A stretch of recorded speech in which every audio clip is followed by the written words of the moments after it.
கொஞ்சம் வித்தியாசமாக ரொம்ப டேஸ்டியாக ஈஸியாக ரொம்ப ஸ்பாஞ்சியாக ஒரு கேக் செய்யலாம் வாங்க. Welcome to Kayu's kitchen. இன்றைக்கி நம்ம சேனலில் கொஞ்சம் வித்தியாசமாக ஒரு கேக் செய்யலாம். இந்த கேக் செய்கிறது ரொம்ப ஈஸிங்க. ஸோ கண்டிப்பாக ஒரு முறை செஞ்சு பாருங்கள். நல்ல ஸ்பாஞ்சியாக இருக்கும், செம்ம டேஸ்டியாக இருக்கும். ஸோ ட்ரை பண்ணிவிட்டு மறக்காமல் உங்கள் ஃபீட்பேக் எனக்கு ஷேர் பண்ணுங்கள். இப்போ ஃபஸ்ட்டு ஒரு பிளெண்டர் எடுத்துக்கலாம். இதில் 4 முட்டை சேர்த்துக்கலாம். நான் இன்றைக்கி 2 கப் அளவுக்கு மைதா எடுக்க போகிறேன். ஸோ 4 முட்டை சேர்க்குறேன். நீங்கள் 1 கப் அளவுக்கு மைதா எடுத்திங்கன்னா இதில் 2 முட்டை சேர்த்துக்கோங்க. இப்போ இதில் 1.5 கப் அளவுக்கு சுகர் சேர்த்துக்கலாம். 2 கப் மைதாவுக்கு 1.5 கப் அளவுக்கு சுகர் சரியாக இருக்கும். அடுத்ததாக பார்த்திங்கன்னா வெஜிடபிள் ஆயில் சேர்த்துக்கலாம். எந்த ஃப்ளேவருமே இல்லாத எண்ணெய் சேர்த்துக்கணும். 1/2 கப் அளவுக்கு வெஜிடபிள் ஆயில் சேர்த்துக்கலாம். நல்லெண்ணெய், கடலெண்ணெய், தேங்காய் எண்ணெய்லாம் சேர்க்காதீங்க, வெஜிடபிள் ஆயில் சேர்த்துக்கோங்க. இப்போ இதை நல்லா பிளெண்ட் பண்ணிக்கலாம். நல்லா பிளெண்ட் பண்ணிவிட்டு ஒரு பவுலில் மாற்றிக்கோங்க. பாருங்கள், பவுலில் மாற்றியாச்சு. அடுத்ததாக இதில் 2 கப் அளவுக்கு மைதா சேர்த்துக்கலாம். நம்ம 2 கப் அளவுக்கு மைதா சேர்க்குறனால 2 டீஸ்பூன் அளவுக்கு பேக்கிங் பவுடர் சேர்த்துக்கலாம். நீங்கள் 1 கப் அளவுக்கு மைதா எடுத்திங்கன்னா ஒரே ஒரு டீஸ்பூன் பேக்கிங் பவுடர் சேர்த்துக்கோங்க. 2 டீஸ்பூன் பேக்கிங் பவுடர் சேர்த்தாச்சு. அடுத்ததாக ஒரே ஒரு டீஸ்பூன் அளவுக்கு பேக்கிங் சோடா சேர்த்துக்கோங்க. இதோட ஒரு 1/4 டீஸ்பூன் அளவுக்கு உப்பு சேர்த்துட்டு நல்லா ஜலிச்சுக்கலாம். பாருங்கள், நல்லா ஜலிச்சாச்சு. இப்போ இதை மிக்ஸ் பண்ணிக்கலாம். மிக்ஸ் பண்ணுறப்ப ஸ்லோவாக மிக்ஸ் பண்ணணுங்க. ஃபாஸ்ட்டாக மிக்ஸ் பண்ணிங்கன்னா நம்ம கேக் நல்லா ஃப்ளஃபியாலாம் வராது. ஸோ இதே போல் நல்லா ஸ்லோவாக பொறுமையாக மிக்ஸ் பண்ணணும். பாருங்கள், நல்லா மிக்ஸ் பண்ணியாச்சு. இப்போ இதில் ஒரு டீஸ்பூன் அளவுக்கு வேனிலா எசன்ஸ் சேர்த்துட்டு இதை நம்ம திருப்பி மிக்ஸ் பண்ணிக்கலாம். 1 டீஸ்பூன் அளவுக்கு வேனிலா எசன்ஸ் சேர்த்துருக்கேன். பாருங்கள், நல்லா மிக்ஸ் பண்ணியாச்சு. இது இப்போ இருக்கட்டும்.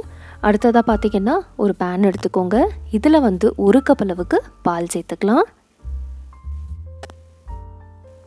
நீங்கள் 1 கப் அளவுக்கு மைதா எடுத்திருந்தீங்கன்னா 1/2 கப் அளவுக்கு பால் சேர்த்துக்கோங்க. அடுத்ததாக இதில் 4 டேபிள் ஸ்பூன் அளவுக்கு பட்டர் சேர்த்துருக்கேன். பட்டர் நல்லா இதே போல் மிக்ஸ் பண்ணிவிட்டு இதை நம்ம நல்லா மெல்ட் பண்ணிக்கலாம்.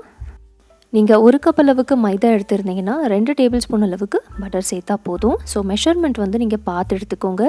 1 கப் அளவுக்கு மைதா எடுக்கிறப்ப அதுக்கேற்ற மாதிரி நீங்கள் பொருட்கள்லாம் எடுத்துக்கோங்க.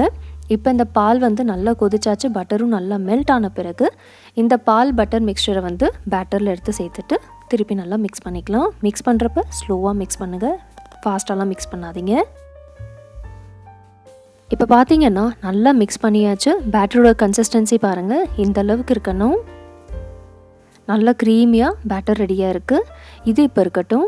அடுத்ததாக பார்த்தீங்கன்னா ஒரு பேக்கிங் டின் ரெடி பண்ணிக்கலாம். பேக்கிங் டின்னில் நான் பார்ச்மெண்ட் பேப்பர் வச்சுருக்கேன். கொஞ்சமாக எண்ணெய் சேர்த்துட்டு நல்லா க்ரீஸ் பண்ணியிருக்கேன்.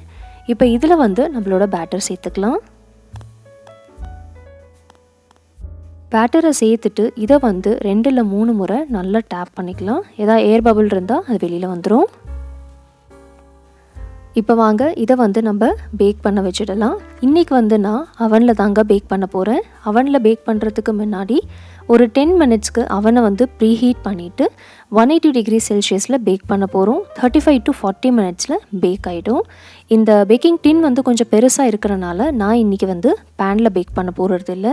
உங்களுக்கு வேணும்னா நீங்கள் பேனில் கூட பேக் பண்ணிக்கலாங்க. நான் நிறைய வீடியோஸ் பேனில் எப்படி பேக் பண்ணுறதுன்னு காமிச்சிருக்கேன். ஸோ நீங்கள் அந்த லிங்க்கு நான் டிஸ்கிரிப்ஷன் பாக்ஸில் போடுறேன், செக் பண்ணிக்கோங்க. இப்போ நான் இதை எடுத்துகிட்டு அவனில் வைக்க போகிறேன். பேக் பண்ணிவிட்டு நான் காமிக்கிறேன் உங்களுக்கு. பாருங்கள், 40 மினிட்ஸில் நல்லா பர்ஃபெக்டாக பேக் ஆகிடுச்சு. க்ளீனாக வருது பாருங்கள். ஸோ இது பர்ஃபெக்டாக பேக் ஆகிருக்கு. கொஞ்சம் நேரம் இது ஆறட்டும். அதுக்கப்புறம் நம்ம கேக்கை டிமோல்ட் பண்ணலாம். பாருங்கள், நல்லா ஆறிடுச்சு. இப்போ இதை நான் டிமோல்ட் பண்ணி காமிக்கிறேன். ஈஸியாக எடுக்க வரும். இந்த கேக் செய்கிறப்ப நம்ம நல்லா கொதிக்கிற பால் சேர்த்துருக்கனால ரொம்ப சீக்கிரமாக பேக் ஆகிடும். 35 to 40 மினிட்ஸில் பேக் ஆகிடும். பாருங்கள், நல்லா ஆறிடுச்சு. எவ்வளோ ஸ்பாஞ்சியாக இருக்குது உங்களுக்கு பார்க்குறப்பவே தெரியும். நான் கட் பண்ணி காமிக்கிறேன். இந்த கேக் நீங்கள் ரொம்ப ஈஸியாக செய்யலாங்க. ஸோ கண்டிப்பாக செஞ்சு பாருங்கள். அவன் இல்லைன்னா பேனில் கண்டிப்பாக ட்ரை பண்ணி பாருங்கள்.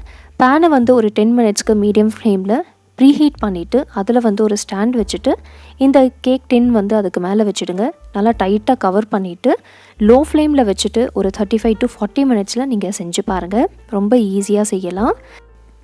இந்த கேக் பேட்டர் வச்சு நான் கொஞ்சமாக கப் கேக்ஸும் பண்ணியிருக்கேன் பாருங்கள். கப் கேக்ஸும் வந்து நல்லா ஸ்பாஞ்சியாக வந்திருக்கு. ஸோ நீங்கள் பேட்டர் ரெடி பண்ணிவிட்டு இதே போல் கப் கேக்ஸ் கூட செஞ்சு பாருங்கள், ரொம்ப நல்லாயிருக்கும். என் வீடியோ பிடிச்சிருந்துச்சுன்னா மறக்காமல் நீங்கள் லைக் அண்ட் ஷேர் பண்ணுங்கள். பாருங்கள் எவ்வளோ ஸ்பாஞ்சியாக வந்திருக்கு. நார்மல் கேக் விட இதே போல் நல்லா கொதிக்கிற பால் சேர்த்துட்டு கேக் செஞ்சு பாருங்கள். நல்லா ஸ்பாஞ்சியாகவும் இருக்கும், சீக்கிரமாகவும் பேக் ஆகிடும், செம்ம டேஸ்டியாக இருக்கும். ஐ ஹோப் என்னோடய வீடியோ உங்களுக்கு பிடிச்சிருக்குன்னு நினைக்கிறேன். பிடிச்சிருந்துச்சுன்னா மறக்காமல் உங்கள் ஃபேமிலி அண்ட் ஃப்ரெண்ட்ஸுக்கு ஷேர் பண்ணுங்கள். நாளைக்கு இதே போல் ஒரு இன்ட்ரெஸ்டிங்கான வீடியோவில் நம்ம மீட் பண்ணலாம். தேங்க்ஸ் ஃபார் வாட்சிங்.